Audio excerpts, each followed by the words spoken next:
자, 우리 말씀 보도록 하겠습니다. 오늘 창세기 22장입니다. 창세기 22장입니다. 창세기 22장 전체 말씀이지만 신앙회상 부분만 읽도록 하겠습니다. 1절에서 12절 말씀까지만 읽도록 하겠습니다. 창세기 22장 1절에서 12절. 자, 하나님의 계시의 말씀 우리 교독하겠습니다. 하나님 말씀 읽으실 때는 좀 크게 읽으시기 바랍니다. 그 일 후에 하나님이 아브라함을 시험하시려고 그를 부르시되 아브라함아 하시니 그가 이르되 내가 여기 있나이다.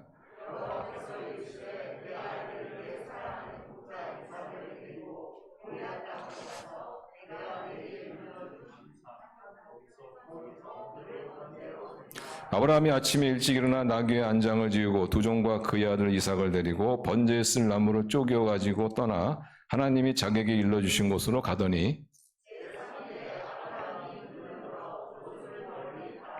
이에 아브라함이 종들에게 이르되 너희는 나귀와 함께 여기서 기다리라. 내가 아이와 함께 저기 가서 예배하고 우리가 너희에게로 돌아오리라 하고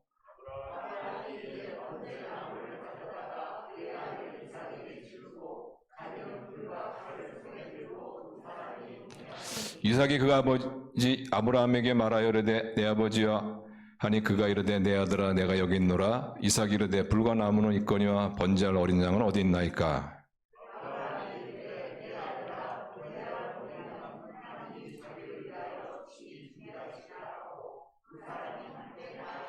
하나님이 그에게 일러주신 곳에 이른지라. 이에 아브라함이 그곳에 제단을 쌓고 나무를 버려놓고 그의 아들 이삭을 결박하여 제단 나무 위에 놓고 여호와의 사자가 하늘로부터 그를 불러 이르되 아브라함아 아브라함아 하시는지라. 아브라함이 이르되 내가 여기 있나이다 하매 그 아이에게 내 손을 대지 말라. 그에게 아무 일도 하지 말라. 내가 내 아들 내 독자까지 내게 아끼지 아니하였으니 내가 이제야 내가 하나님을 경외하는 줄을 아노라. 아멘. 네, 오늘 본문 내용은 아마 우리 크리스찬이 아니신 분들도 아는 그런 잘 알려진 그런 내용이죠. 한마디로 말하면은 아버지가 아들을 잡아 제사를 드리는 그런 내용입니다. 사실 제가 예수님 믿으려고 성경을 읽을 때 제가 아주 시험을 당했던 바로 말씀이 오늘 본 말씀입니다. 어떻게 아버지에게 아들을 잡아 바쳐갈까? 그때 딱 드는 생각에 하나님이란 분은 굉장히 잔인한 분이신 것 같다. 그래서 하나님에 대한 공포가 확 들어오더라고요. 그러면서 내가 하나님을 믿어야 되나 뭐 이런 좀 갈등을 했던. 근데 이런 갈등은 저만이 아니고 우리 성경을 조금 읽어보신 분들은 이런 대목에서 이런 말씀에서 좀 걸리는 것 같아요. 하나님에 대한 좀 두려움을 갖게 되는 그런 하나님 말씀인 것 같습니다. 그러니까 하나님을 믿으려고 하는 사람들, 하나님을 믿는 사람들도 이 말씀을 대할 때는 그렇게 마음이 편하지 않은데 하나님을 믿지 않는 사람은 오죽하겠습니까? 하나님을 믿지 않는 사람은 내가 이런 하나님을 믿어야 되나? 그래서 하나님에 대한 어떤 오해를 가질 수 있는 그런 말씀이죠. 저도 처음에 말씀을 잘 몰랐을 때는 어떻게 아들을 갖다 바치라고 할까?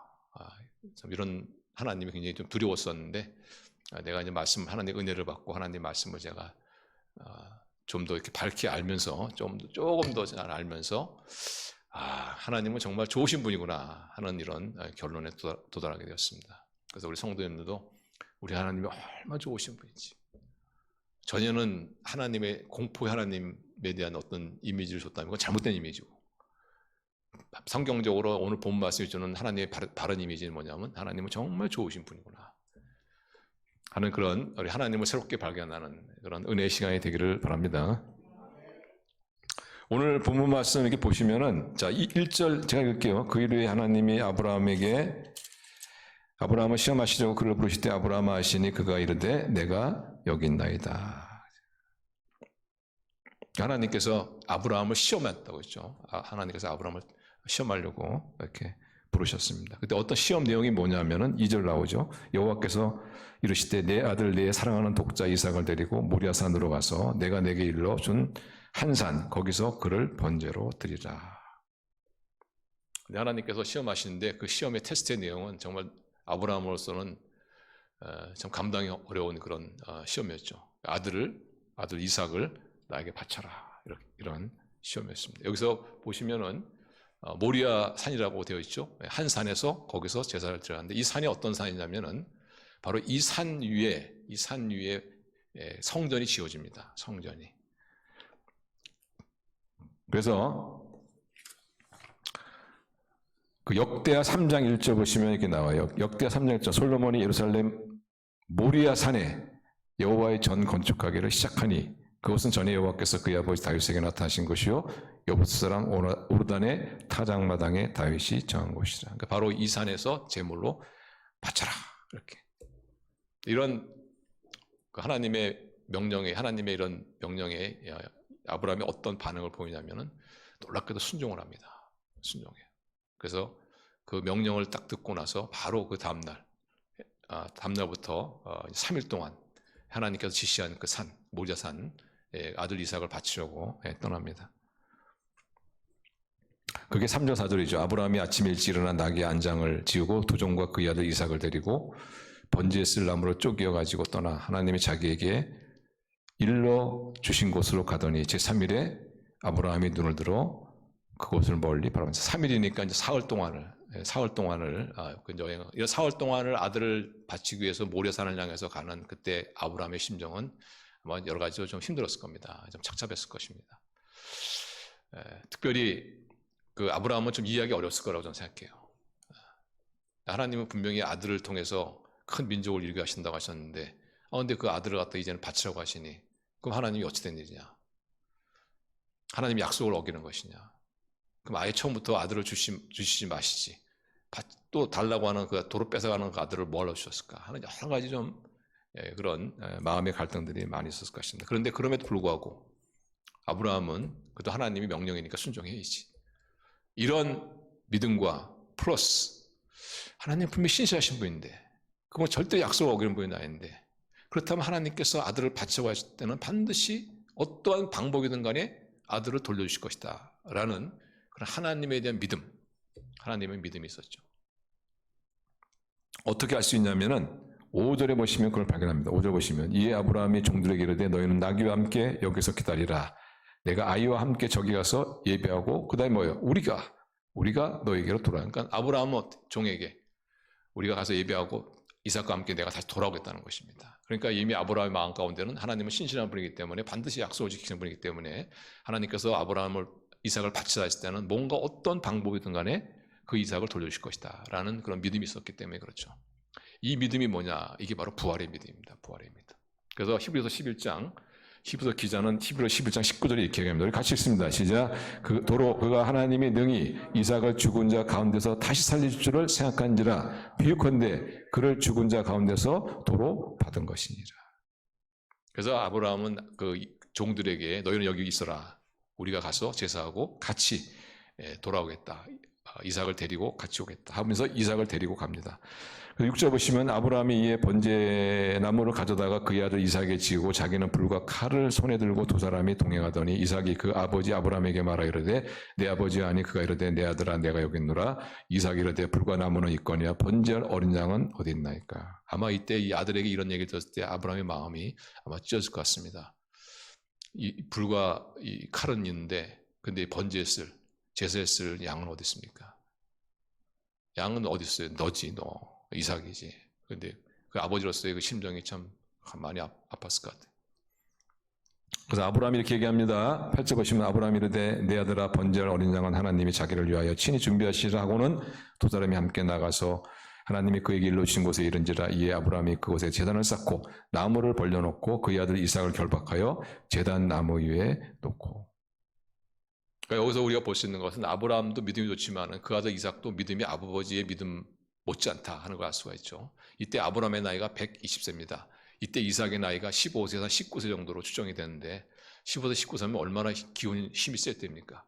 그때 120살의 그 아버지가 자기를 갖다가 갑자기 어떻게 된 거야? 노망이 들었나 이분이? 갑자기 나를 갖다 죽이려고 그러네. 이러면서 그냥 발로 한번 그냥 쓱 살면은 그냥 다 해결할 수 있는 그런 문제인데 그렇지 않고 순수히 자기가 잡히고 또 제단에까지 또 올라가는 이런 걸 보면서 야, 아브라함의 믿음도 대단하지만 그의 아들 이삭의 믿음도 대단하구나 하는 것을 우리가 알 수가 있습니다. 그래서 10절 보시기 바랍니다. 손을 내밀어 칼 잡고 그 아들을 잡으려 하니 여호와의 사자가 하늘로부터 그를 불러 이르되 아브라함아 아브라함아 하신지라 아브라함이 이르되 내가 여기 있나이다 하며. 여기서 주의 사자라는 것은, 주의 천사라는 것은 하나님을 말합니다.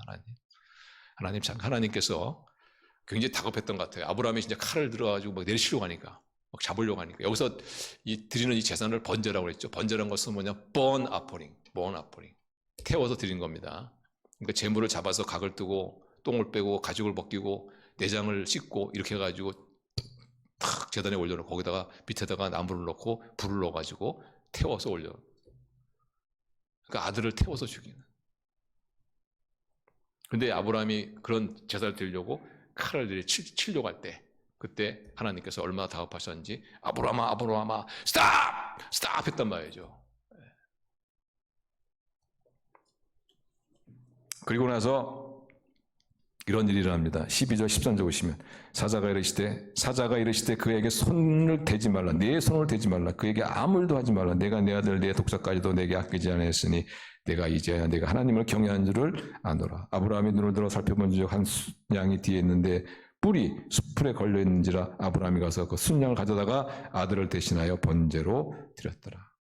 순양이 어떻게 그곳에 와서 있었는지는 잘 모르겠습니다만은, 그러나 아브라함이 이삭을 잡으려 하기 그 전에 이미 와 있다고 저는 생각합니다. 그래서 그 양이 보통 이렇게 덤불 같은 데 걸리면은 그걸 빼려고 막 애를 쓰잖아요. 근데 안 빠지면 어떻게 해? 기지맥진하는 거죠. 기운이 다 빠져가지고 푹 주저앉아 있었는데, 그때 아브라함이 제사를 드리고 하나님께서 칼로 내리치려는 그 순간 아브라함아 아브라함아 이렇게 말리는 그 순간에 다시 순양이 어떤 빠져나오려고 몸부림을 치는 그것을 이제 아브라함의 눈에 탁 들어온 거예요. 그래서 아브라함이 그 순양을 꺼내와서 아들을 대신해서 제사를. 그래서 아브라함이 그 하나님을 경험하고는 우리 하나님은 준비하시는 분이시다. 여호와 이레라는 이 하나님의 별명을 붙여주시죠. 14절입니다. 14절 같이 읽어요. 시작. 아브라함이 그 땅 이름을 여호와 이레라 하였으므로 오늘날까지 사람들이 이르기를 여호와의 산에서 준비되리라 하더라. 하나님은 여호와는 준비하시는 분이시다. 아들을 이삭을 대신해서 이 양을 잘 준비하신 하나님. 바로 우리 이 사건을 통해서 하나님의 시험에 대한 그 중요한 원칙들을 우리가 발견합니다. 그런데 이것은 아브라함에게 해당하는 것이 아니고 우리 모두에게 해당되는, 하나님의 시험에 대해서 우리가 알 수 있는 첫 번째 중요한 것이 뭐냐면 하나님은 시험하신다.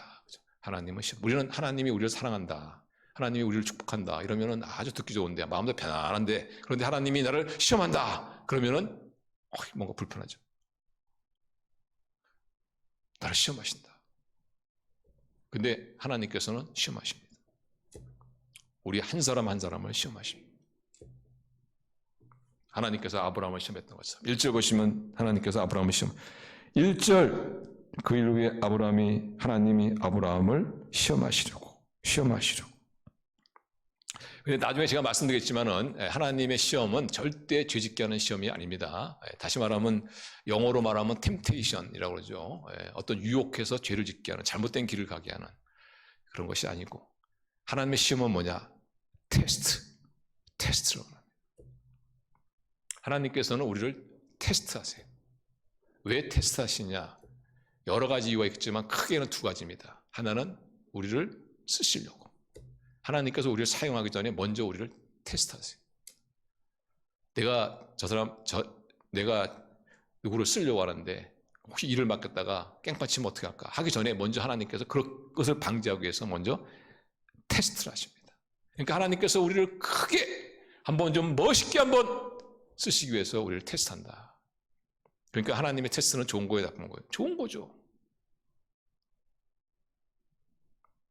우리 같은 사람을 누가 써주겠습니까? 물론 그거를 돌려가지고 저 같은 사람을 누가 써주겠습니까? 아무도 안 써주죠. 근데 하나님은 써준다는 거 얼마나 감사하지. 또 하나님께서 왜 테스트하냐면은 하나님께서 우리에게 복을 주시기 전에 이 복을 잘 관리할 수 있느냐, 이 복을 잘 사용할 수 있느냐. 그래서 이 주신 복을 잘 사용하도록 그 먼저 우리를 테스트한다.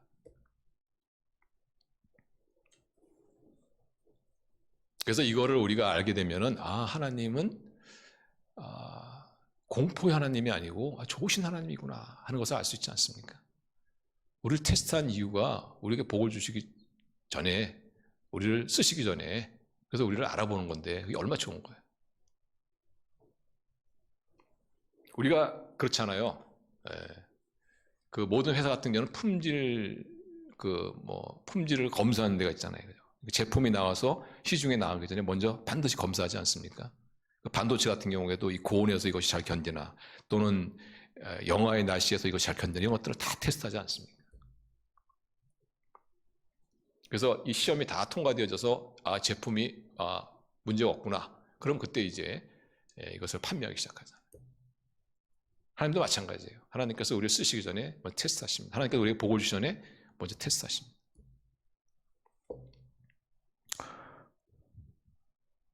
그래서 하나님의 테스트는, 테스트하신 하나님은 우리에게 두려운 하나님이 아니에요. 두려운 하나님이 아닙니다. 테스트하신 하나님은 우리에게 축복의 하나님이죠. 왜냐하면 복을 주시기 전에 우리를 테스트하는 거고, 우리를 쓰시기 전에 우리를 테스트하는 거니까 얼마나 좋아요. 그래서 하나님은 우리를 시험하신다. 그 시험하신 하나님은 좋으신 하나님이시다. 좋으신 하나님.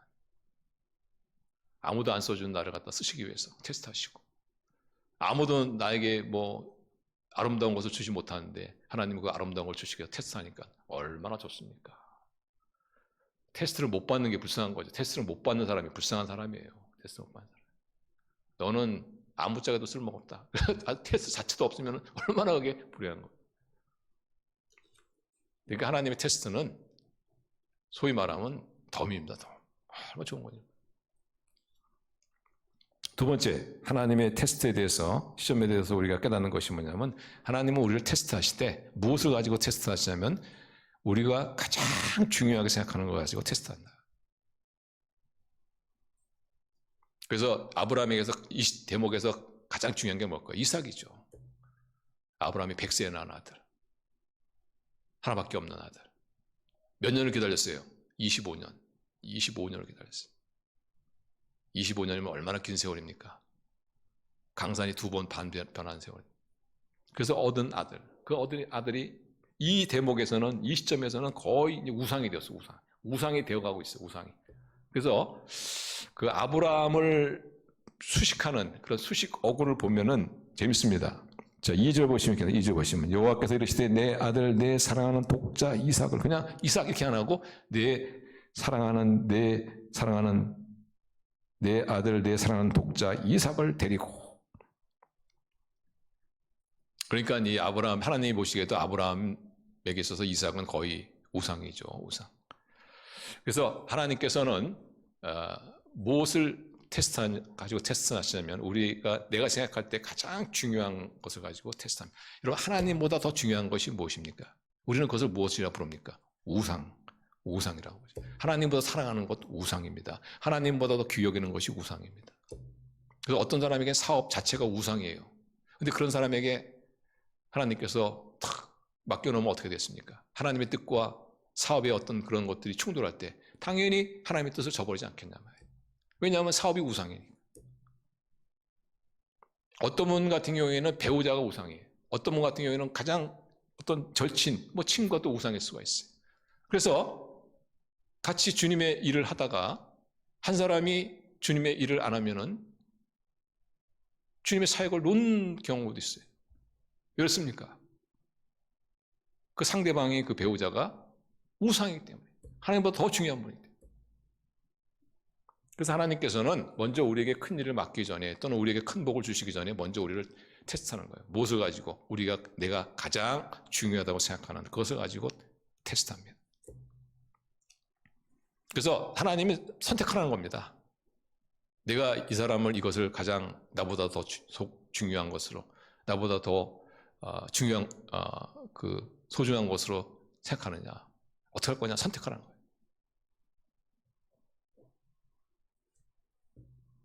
그래서 하나님께서 우리 가운데 우상이 있는지 없는지 그것을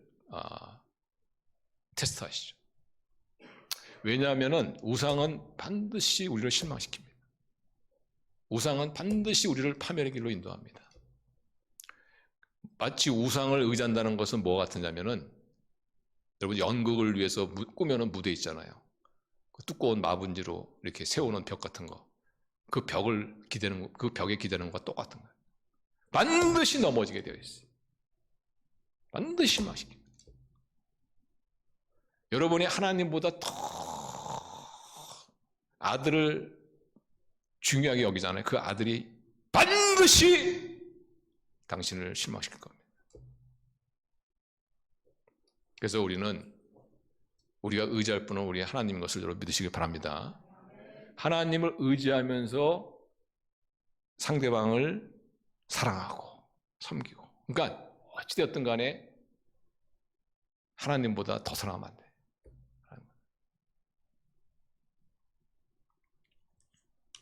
하나님보다 왜 더 사랑하면 안 되냐면요, 그것이 우리 자녀건 누군가 간에 그 대상을 하나님보다 더 사랑하게 되면은 그 대상이 하나님의 뜻을 쫓지 않을 경우에는 그 대상을 따르게 되어 있어요. 그렇게 되어 있어요. 당연히 하나님의 뜻을 쫓으면은 할렐루야죠. 할렐루야. 그렇지 않으면은. 그래서 하나님께서 테스트하는 거예요. 내가 가장 의지하고 내가 중요하고 생각하는 것을 하나님은 테스트하신다.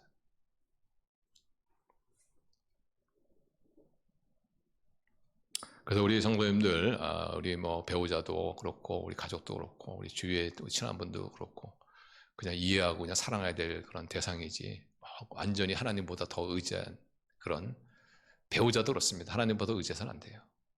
그러면 그 배우자는 반드시 실망시키게 되어 있어요. 배우자가 잘못된 길을 가면은 따라가게 되어 있어요. 분명히 우상은 뭐냐? 우리의 삶을 파괴시킨다. 우리의 관계를 파괴시킨다.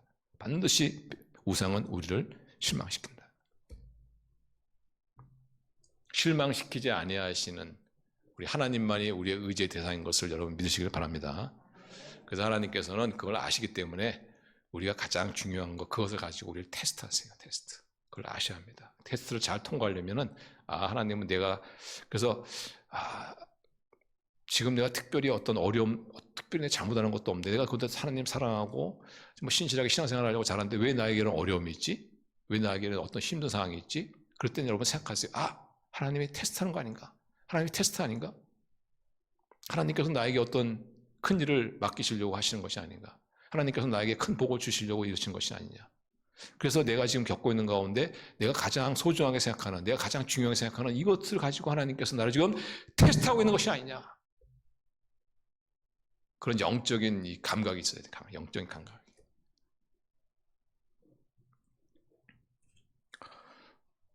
그래서 하나님께서는 우상을 가지고 있는지 없는지 것을 우리를 테스트하신다. 자, 하나님의 시험에서 우리가 또 알아야 될 세 번째는 뭐냐면 포기하면 하나님께서 되돌려 주신다. 포기하면 되돌려 주신다. 그렇죠. 자, 아브라함이 이삭을 바치라. 아브라함에게 이삭을 바쳐라 했을 때 이삭이 어떻게 바쳤어요? 이삭을 바쳤어요. 근데 그 결과가 어떻게 됐습니까? 이삭을 돌려받았어요. 돌려받았습니다. 대신에 한 순양을 대신 하나님께 드리게 됐죠. 근데 여기서 우리가 중요한 것은 이삭만 돌려받은 게 아니고 하나님이 약속의 성취를 또 돌려받았어. 그러니까 하나님께서는 우리가 포기하면은 원금만 돌려주시는 것이 아니고 플러스 이자, 또 다른 알파를 해서 더 좋은 곳으로 우리가 돌려주는 것을 볼 수가 있습니다. 그러니까 하나님의 그 테스트를 받는 사람은 수지 맞은 사람이에요. 그것만 잘 통과하면은 플러스 또 다른 알파의 은혜를 갖다 받을 수가 있는데, 하나님께서 아브라함에게 이삭을 돌려줄 뿐 아니라 또는 어떤 것도 돌려주냐면은 약속의 성취도 돌려주십니다. 자, 16절부터 보시면 이르시되 여호와께서 이르시기를 내가 나를 가리켜 맹세하노니 내가 이같이 행하여 내 아들 내 독자도 아끼지 아니하였은즉 내가 내게 큰 복을 주고 내 씨가 크게 번성하여 하늘의 별과 같고 바닷가의 모래 같게 하리니 내 씨가 그 대적의 성문을 차지하리라. 또 내 씨로 말미암아 천하 만민이 보호받으리니 이는 내가 나의 말을 준행하였음이니라 하셨다 하니라. 사실 이 약속은 하나님께서 아브라함을 처음 만날 때 주신 약속이에요. 창세기 12장 보시면 창세기 12장에 하나님께서 아브라함을 처음 만나죠. 아브라함이 처음 나타나시면서 하신 말씀이 뭐냐면 많은 민족이 너로 말해 보호받을 것이다 하는 그런 약속을 주십니다. 그런데 이 시험에 통과하고 나서는 이 약속이 성취가 됐어요. 성취가 돼서 어떻게 됐냐? 이 약속은 누구를 위한 약속이냐면 너에게 씨를 주어서 그 씨로 말미암아 큰 민족을 이루게 할 것이다 했는데 그때는 이삭이 태어나기 전입니다. 그러나 지금 뭐요? 이삭이 태어났어요. 그 약속이 성취가 된 겁니다. 그래서 하나님께서는 아브라함이 포기했을 때 이삭만이 아니고 이삭을 통한 약속의 성취 이것을 주신 것을 볼 수가 있어요. 그래서 이것을 보면서 하나님은 우리가 포기하면은 우리가 포기한 것만 되돌려주는 정도가 아니고 다른 더 큰 은혜를 더하여서 우리에게 대갚아 주시는 분이구나 하는 하나님의 시험에 대해서 우리가 알 수가 있습니다. 예수님도 비슷한 말씀하셨습니다. 마태복음 19장 29절 같이 있습니다. 시작. 또 내 이름을 위하여 집이나 형제나 자매나 부모나 자식이나 전토를 벌인 자마다 여러 배를 받고 또 영생을 상속하리라. 그러니까 우리가 예수 그리스도를 믿으면 영생을 선물로 받죠. 그러나 주님을 위해서 포기하면 영생만이 아니고 여러 배를 받는다. 그래서 우리가 하나님의 시험에 통과하려면 포기할 수 있어요. 정말로 진짜로 대충 포기하면 안 되고, 포기하는 척해도 안 되고, 진짜 포기해야 된다. 아브라함은 어떻게 했어요? 진짜 포기하려고 했죠. 진짜 아들을 잡아 바치려고 했죠. 심지어 아브라함은 내가 아들을 바치면 우리가 이미 창세기 5절에도 말씀 나눴지만은, 하나님께서 어떤 방법으로든 간에 이삭을 돌려줄 것이라는 생각이 있었어요. 그러면 우리가 하나님께 돌려줄 거니까 그냥 하나님 바칩니다 이렇게 할 수 있지 않겠어요? 칼 들고서 그냥 대충 휘늉 내면서 자 진짜 이렇게 할 수 있지 않겠습니까? 근데 아브라함은 하나님께서 어떤 방법으로든지 아들을 돌려줄 것을 알면서도 불구하고 진짜 아들 이삭을 받다는 것입니다. 진짜 칼을 들고 내치려고 했어요. 그래서 우리가 포기한 이상 것들을 되돌려 주시는 그런 하나님의 역사를 체험하려면 진짜로 포기해야 된다. 페인트 모션을 쓰면 안 돼. 페인트 모션을. 축구에 보면 페인트 모션 있잖아요. 이렇게 딱 상대방을 속이는 페인트. 근데 그러면 안 되고 진짜 바치. 진짜 바치. 그럼 우리가 어떻게 진짜 포기할 수 있느냐? 그러려면은 이런 마음가짐을 가져야 돼요. 마음가짐. 어떤 마음가짐이냐면은 다니엘의 새 친구라는 친구들이 가지고 있던 그 마음가짐. 다니엘 아시죠? 다니엘은 유대인의 그 바벨론의 포로로 끌려갔다가 수상의 자리까지 올라간 그런 믿음이 좋은 친구 아닙니까? 근데 거기는 새 친구야, 새 친구가. 새 친구도 다니엘 못지않은 믿음을 가진 친구죠. 근데 새 친구가 있을 때 그때 그 바벨론 왕이 신상을 세우죠. 그리고서는 악기를 울면은 다 절해야 한다. 이런 법령을 만듭니다. 근데 이 새 친구는 난 절하지 못하겠다. 이런 이제 이야기가 나오니까 그 바벨론의 왕이 새 친구를 불러. 왜냐하면 바벨론 왕이 새 친구를 좋아했어요. 그래도 내가 왕으로서 이런 법령 만들었는데 그래도 좀 대충 좀 순종하는 척 좀 해달라. 그래서 대충 그냥 절해라 이렇게 했지만은 새 친구는 뭐라고 얘기했냐면은 자 다니엘 3장 17절 우리 같이 읽어요. 시작. 왕이여 우리가 섬기는 하나님이 계시다면 우리를 맹렬히 타는 풀무불 가운데서 능히 건져내시겠고 왕의 손에서도 건져내시리이다. 우리가 절하면은 우리가 신상에 절하면서 당신이 우리를 갖다 풀무불에 집어넣으면은 하나님께서 우리를 건져주실 것이다. 근데 그 다음 말이 더 멋있지 않습니까? 18절 같이 읽어요. 시작. 그렇게 하지 아니하실지라도 왕이여 우리가 왕의 신들을 섬기지도 아니하고 왕이 세우신 금신상에게 절하지도 아니할 줄을 아옵소서. 우리 하나님께서 우리를 풀무불에서 건져내지 않아도 좋다 이거죠. 괜찮다. 이 말은 뭐냐면은 우리가 포기하면 하나님께서 대갚아 주시는데, 도로 돌려주시는데, 그러지 않아도, 그렇게 하지 않으셔도 우리는 포기하겠다. 이런 마음이죠. 이런 마음. 사실 이런 마음, 이런 믿음을 가진 사람을 하나님께서 잘 편하게 쓰시겠죠. 권력에 대해서 전혀 관심이 없는, 권력에 대해서 전혀 어떤 그런 그 마음도 없는 그런 사람이 권력을 딱 주게 되면 어떻게 했어요? 권력을 하나님과 이웃을 위해서 바로 쓰겠죠. 재물에 대한 그 재물을 포기한 사람, 재물에 대한 어떤 욕구를 포기한 사람, 이런 사람들이 재물을 하나님께 딱 받으면은 우리 하나님과 이웃을 위해서 잘 쓰겠죠. 그래서 우리가 하나님의 포기해서 하나님이 대갚아 주시는 그런 은혜를 체험하려면 정말 포기해야 되는데, 그러려면은 다니엘 세 친구의 마음가짐, 믿음의 태도를 우리가 배워야 합니다. 우리가 포기하면 하나님께서 나를 모든 걸 돌려주실 것이다. 그러나 그렇지 않을지라도 나는 포기하겠다. 그럴 때 우리가 자유함이 있죠. 자유함이. 그럴 때 우리가 하나님으로부터 받은 축복과 그런 사랑들을 우리 이웃들에게 나누고 전하는 그 자유함이 있지 않습니까? 그래서 하나님께서는 우리가 포기하면은 반드시 돌려주실 뿐 아니라 더 큰 은혜를 더하여서 돌려주신다. 자, 마지막으로 우리가 하나님의 시험에 대해서 우리가 아는 것은, 하나님은 우리 모두를, 하나님의 자녀를 다 시험하신다고 합니다. 하나님께서는 아브라함이 믿음의 사람이니까 아브라함만 특별히 시험한 게 아니고, 아브라함의 믿음의 후손이 우리 모두 다 하나님을 시험하신다. 왜냐? 하나님의 시험은 좋은 거니까. 좋은 거니까 어떻게 해요? 모든 사람들이 다 주셔야죠. 다시. 특별한 사람에게 줘도 되겠습니까?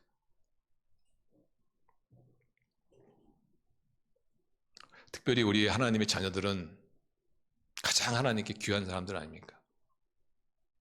또 우리 하나님의 자녀들은 다 뭐예요? 하나님이 보시기에 하나님의 귀한 일꾼들 아니냐?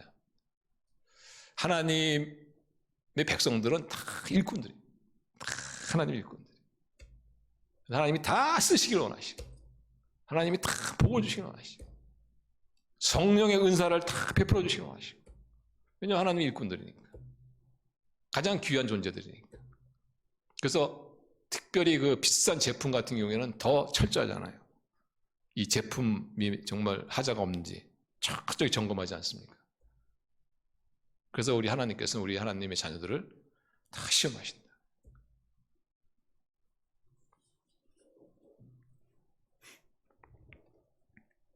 그래서 저도 그렇지만은 하나님께서는 특별한 사람만 시험하시고 뭐 나 같은 사람은 시험하지 않는다, 그런 잘못된 생각을 가지고 있었는데, 나중에 하나님을 제가 알고 보니까 하나님은 모든 사람을 다, 하나님의 자녀를 다 똑같이 사랑하셔서 다 시험하신다.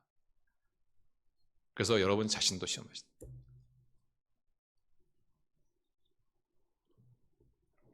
우리는 이제 간증을 들으면은 은혜를 받잖아요, 그죠? 하나님께서 저렇게 저런 또 연단을 통하시고, 또 저렇게 또 테스트하시고, 다 저런 걸 통과하셔가지고 저렇게 또 쓰임 받고 뭐 이렇게 하는데, 그래서 이렇게 자꾸만 하나님의 시험을 이렇게 남에게만 이렇게 이렇게 생각할 수 있는데, 그 생각하면 안 돼. 잘못된 거예요. 하나님은 나를 시험하신다. 우리 성도님들 오늘 본 말씀 다 잊어봐도 괜찮아요. 하나님은 나를 테스트하신다. 그것만 알고 계셔야 돼요. 왜 테스트하신다고요? 나를 쓰시기 위해서. 또한 나에게 큰 복을 맡기시기 위해서. 나를 테스트하신다. 그러면 하나님의 테스트가 오면은 이게 하나님의 테스트구나, 이걸 알고 그 테스트에 합격해서 정말 아름답게 더 쓰임받고 하나님의 더 큰 축복을 누릴 수가 있는 것이지, 그냥 하나님은 특별한 사람만 테스트한다 그렇게 생각하면은, 나 같은 사람은 무슨 테스트 이러면은 하나님이 테스트해도 몰라요. 뭘 테스트하는지.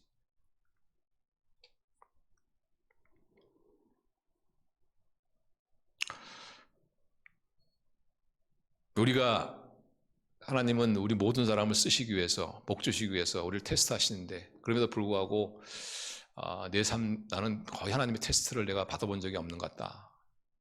뭐 이렇게 특별히 특별히 하나님께 쓰임 받는다는 것에 대해서 그렇게 그 마음이 없으신 분들, 뭐 쓰임 받느냐 귀찮게, 그냥 하나님 leave me alone, 그냥 나 놔두세요. 뭐 이런 식으로 이렇게 생각하시는 분들, 참 좋은 태도는 아닌 것 같아요. 좋은 태도는 아닌 것 같아요. 우리가 보통 이렇게 사역을 안 하면은 보통 내가 안 한다고 생각하죠. 근데 정말 엄밀히 말하면 하나님이 안 쓰시는 거예요. 하나님이 안 쓰시는 겁니다. 우리는 내가 뭘 안 하면은 내가 안 한다 이렇게 생각하지, 나의 의지다 이렇게 생각하지만은 그것도 맞겠죠. 내가 안 하니까. 그러나 좀 더 본질을 파고 들어가면은 하나님이 안 쓰시는 거예요. 그래서 우리가 물론 하나님의 사역이 꼭 교회에 이렇게 국한된 건 아닙니다. 하나님의 가장 큰 사역은 사실 영혼 구원이죠. 모든 사람이 구원에 이르기를 원하는 것이 하나님의 마음 아닙니까? 그것을 위해서 교회라는 것을 세우고 여기서 또 훈련받고 그리고 또 말씀을 배우고 이러면서 성령으로부터 영혼 구원의 마음을 가지고 이러면서 이제 내가 사는 삶의 현장에서 삶의 장에서 정말 안 믿는 분들을 위해서 중보기도 하고 또 그분들이 정말 하나님을 만나도록 섬기고 이런 것들을 하는데 우리를 쓰시지 않겠냐 말이에요. 근데 우리 삶 가운데 그런 것이 전혀 없다. 왜 그런지 아세요? 하나님은 안 쓰시는 거예요. 하나님이 안 쓰시는 거예요. 근데 우리가 하나님이 안 쓰신다는 이것을 우리는 좀 부끄럽게 생각해요. 이 말은 뭐냐면은 우리 자녀들이 그냥 그럭저럭 살죠. 이럴 때 그 부모님이 뭐 같으냐면은 그래 그렇게 살아라. 근데 부모님의 마음은 그렇지 않잖아요. 애들이 뭔가 삶에 어떤 영향력을 주고 의미 있고 보람 있고 어떤 그런 삶을 살기 원하지 않습니까?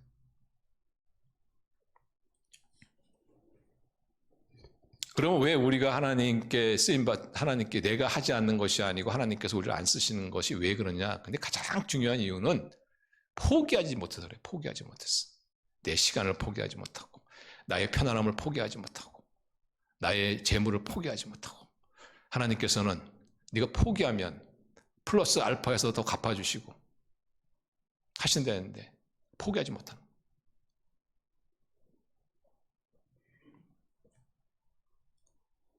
특별히 우리가 이 전도와 영혼 구원의 사명 같은 경우에는 이건 사실상 하나님이 도우셔야 되는 거잖아요. 하나님 만나게 해주시고 하나님 은혜를 베풀어 주시고 그럴 때 그 기회를 놓치지 않고 내가 내 자존심을 포기하고 내 시간을 포기하고 내가 가지고 있는 물질을 포기해서 그 사람을 섬기고 그렇게 포기를 안 하니까 우리가 쓰임받지 못한다. 따라했습니다. 내가 안 하는 것이 아니라 하나님께서 안 써주신 것이다. 이것을 꼭 알아야 합니다. 꼭 아셔야 돼요. 그래서 우리 교회 성도님들은 교회에서도 찬양으로 또 여러 가지로 이렇게 섬기고 참 좋습니다. 그것도 좋고 그러나 그렇지 않은 분이라도 삶의 현장에서 나는 하나님의 일꾼이다.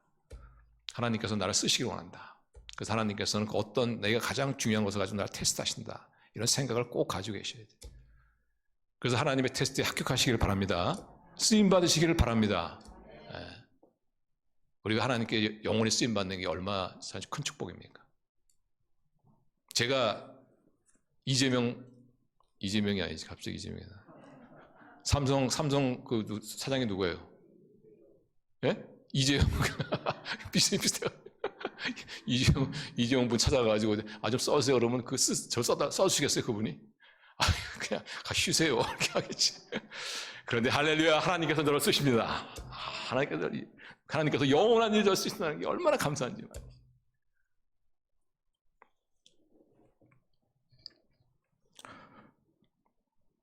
그래서 한 가지만 더 제가 말씀드리고 말씀하세요. 하나는 뭐냐면 우리가 이제 좀 생각하는 게 아브라함도 그랬을 것 같아요. 아브라함도 아들을 바쳐라? 이게 정말 하나님의 시험이 맞나? 아니면 이게 마귀의 시험 아닌가? 이렇게 생각하지 않겠어요? 우리도 사실 하나님의 테스트와 아니면 또 다른 마귀의 테스트 이런 것들을 이게 어느 것이 정말 하나님의 테스트인가를 좀 분별할 수 있어야 되겠죠. 잘못해서 이게 마귀의 테스트인데 거기에 합격하려고 하면 애를 쓰면 안 되잖아요. 그래서 하나님의 테스트냐 마귀의 테스트냐 이거를 분별하는 방법 중에 하나가 뭐냐면 이미 제가 말씀드렸지만 하나님은 우리를 죄를 짓도록 하지 않습니다. 하나님의 테스트는 우리를 죄를 짓도록 하지 않아요. 마귀는 우리를 죄를 짓도록 합니다. 그래서 마귀가 하는 시험은 템테이션, 그런 하나님의 시험은 테스트라고 제가 말씀을 드린 거예요. 예를 들어서 어떤 사람이 하나님께서 나의 하나님을 향한 일편단심, 하나님을 향한 충성심을 테스트하시는 것 같다. 그래서 네가 정말 감옥에도 내 명령에 순종해서 감옥에도 갈 용의가 있느냐. 그러면서 자꾸 나에게 너 저기 지금 가게에 가서 물건을 훔쳐라. 그래서 그 물건을 훔쳐가지고 감옥에 가면은 그게 정말 하나님의 테스트냐 말이지. 그 마귀의 테스트죠, 마귀의 테스트. 하나님의 테스트는 우리를 죄를 짓게 하는 것이 아니다 하는 거기서. 그리고 하나님의 테스트는 보통 내면에서 옵니다. 내면에서 와요. 내 마음에 어떻게 온지 아세요? 포기하겠느냐 그럽니다. 그러면 포기하겠느냐 그러면 그건 하나님의 테스트, 마귀 테스트가 아니라 너의 불타는 성공에 대한 그 갈망, 그것을 갖다가 네가 포기하겠냐.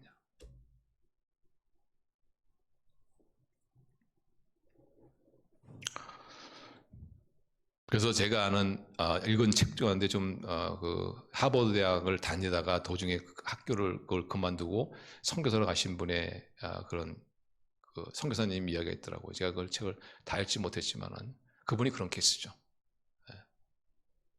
포기하겠냐? 그걸 하나님의 테스트를 받고 그럼 그 좋은 대학을 포기하고 그리고 이제 하나님이 부르신 곳에 그래서 가서 지금 정말 놀라운 일들을 아름다운 사역을 하고 있지 않습니까?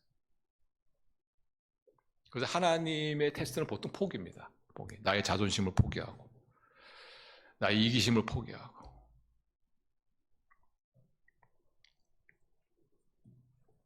그럼 이렇게 생각합니다. 그래도 아무리 그래도 그렇지 어떻게 아들을 잡아치러 왔냐. 이거는 좀 너무 잘못된, 이게 죄 아니냐 이게. 그 당시 이방인들이 쫓는 그런 이방 우상들이 행하던 그런 길이 아니냐. 이렇게 또 생각할 이것이 이제 가장 어려운 대목이죠. 이 창세기 22장에 있어서. 근데 우리는 꼭 기억할 것이 뭐냐면 하나님께서 우리에게 뭘 요구하잖아요. 요구하면 두 가지 중에 하나입니다. 하나님 쪽에서는. 하나님이 이미 그렇게 하고 계시든가 아니면 하나님의 성품이 원래 그런 분이시든가. 그래서 레위기 보시면 하나님께서 이렇게 말씀하시죠. 내가 거룩하니 너희도 거룩하라. 너희도 거룩하라 이렇게 말씀하시잖아요. 우리 거룩을 요구할 때 이미 하나님은 속성상 거룩하신 분이에요. 거룩하신 분. 우리는 보통 남에게 뭘 시키잖아요. 자기는 안 하고 시키잖아요. 그죠? 나는 목사가 나는 안 하고 우리 성도들 막 시키잖아요. 그죠? 그럼 얼마나 짜증나고 막 그렇습니까? 근데 하나님은 절대 그렇지 않아요. 하나님은 우리에게 뭘 요구하실 때는 이미 하나님이 하고 계세요. 그러거나 아니면 하나님의 성품이 원래 그러신 분이야. 그래서 예수님께서 말씀하시죠. 용서하라, 용서하라. 몇 번까지 용서해야 됩니까? 베드로가 물었을 때 몇 번까지? 끝없이 용서하라. 끝없이 용서하라. 근데 그것을 요구하신 하나님은 어떤 분이세요? 우리를 끝없이 용서하시는 하나님이죠. 끝없이 용서해요. 하나님께서 아브라함에게 내 아들을 번제로 바쳐라. 오고 명령하실 때는 하나님은 뭐예요? 이미 하신 거예요. 어떻게 하셨습니까? 예수 그리스도를 보냈잖아요. 그리고 그분을 십자가에 달지 않았습니까? 그 일을 이미 시작하신 거죠. 이미 시작하신 거예요. 그러나 하나님께서는 아브라함이 아들을 바치러 갈 때 막았어요. 바치지 못하겠어요. 그렇지만 하나님은 끝까지 예수님을 십자가에 매달았어요. 그래서 우리가 보기에는 하나님께서 아브라함에게 아들 이삭을 바치는 것이 좀 잔인하게 생각할지 모르지만 그게 아닙니다. 하나님은 그런 아브라함을 막으셔도 못하게 하셨지만 하나님은 끝까지 아들 예수 그리스도를 이 땅에 보내시고 저와 여러분의 허물과 죄를 다 담당하시게 하시고 십자가에 돌아가시다. 하나님께서 아브라함에게 왜 이삭을 바치라고 했습니까? 내가 아들보다도 나를 더 중요하게 생각하냐? 내가 나를 더 사랑하냐? 그 테스트 하려고 했던 거 아니에요. 그래서 그 테스트에 통과했죠, 아브라함은. 그렇지만 하나님께서는 그 이삭을 받지 못하겠어요. 다른 양을 통해서 제사를 드리겠습니다. 하나님께서 왜 우리에게 예수 그리스도를 보내셨습니까? 우리가 하나님께서는 우리를 예수 그리스도보다도 더 사랑한다는 걸 보여주게 한 것이죠. 그래서 로마서 5장 8절 보시면 이렇게 말해요. 로마서 5장 8절에서 같이 읽어요. 시작. 우리가 아직 죄인 되었을 때 그리스도께서 우리를 위하여 죽으심으로 하나님께서 우리에 대한 자기의 사랑을 확증하셨느니라. 그래서 우리는 가끔 하나님의 사랑을 느끼게 해주세요 기도하는데 뭐 그것도 나쁜 기도는 아닙니다만은 그러나 우리가 하나님의 사랑을 느끼려면은 먼저 믿어야 합니다. 뭘 믿어야 돼요? 하나님의 사랑을 믿어야 돼요. 그 하나님의 사랑의 절정이 어디입니까? 십자가예요, 십자가. 하나님께서는 아브라함에게 아들을 받지 못하겠지만 결국 하나님은 우리를 위해서 아들을 내오셨어요. 그리고 십자가에 달았습니다. 그 십자가에 달아주신 그 하나님의 그 마음이 뭐냐? 우리를 향한 사랑이죠. 우리를 향한 사랑. 우리에 대한 자기 사랑을 확증하셨네요.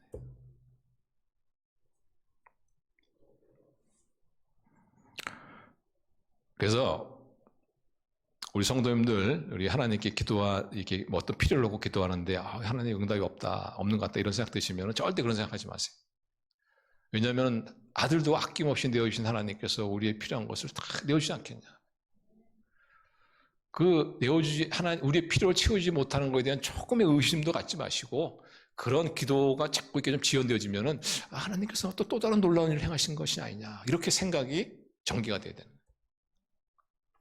그 로마서 8장 30절 같이 읽어요. 시작. 자기 아들을 아끼지 아니하시고 우리 모든 사람을 위하여 내주신 이가 어찌 그 아들과 함께 모든 것을 우리에게 주시지 아니하겠느냐.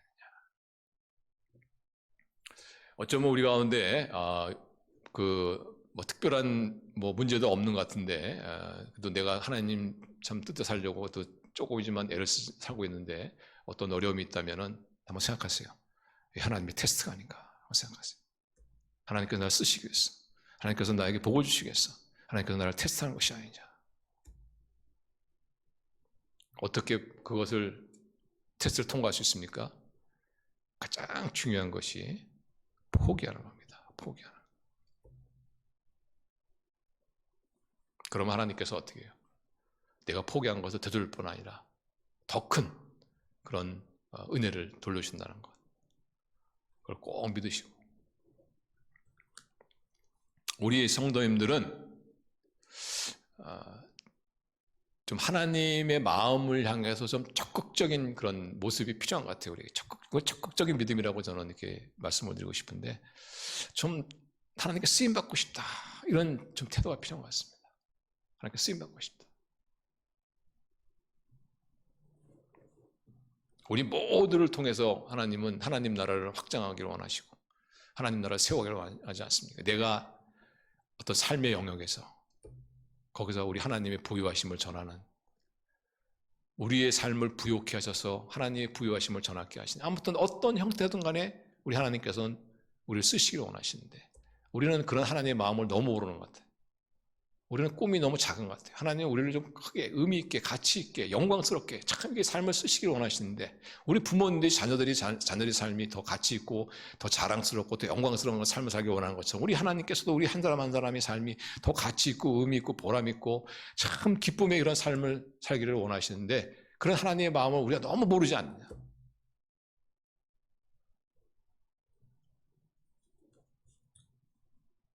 우리는 그냥 학교 공부하고 결혼하고 애 낳고 키우다가 그냥 뭐 이렇게 또 가끔 골프도 한번 치고 하나님께서 우리의 인생 간을 이렇게 보시면 하나님이 참 씁쓸하실 것 같아요. 하나님께서는 우리를 영원한 가치를 위해서 쓰시기를 원한다는 것을 여러분 꼭 아시길 바랍니다. 그래서 하나님께서 내가 쓰시겠다, 너를 복 주겠다 이렇게 하실 때 그 하나님의 테스트를 잘 통과하시기 바랍니다. 통과하셔서 지금보다는 내일 더 우리 하나님 앞에 더 아름답게 쓰임받고 하나님 주시는 더 큰 복을 누리시는 그런 저와 여러분 되시기를 주님의 이름으로 축원합니다. 기도하겠습니다.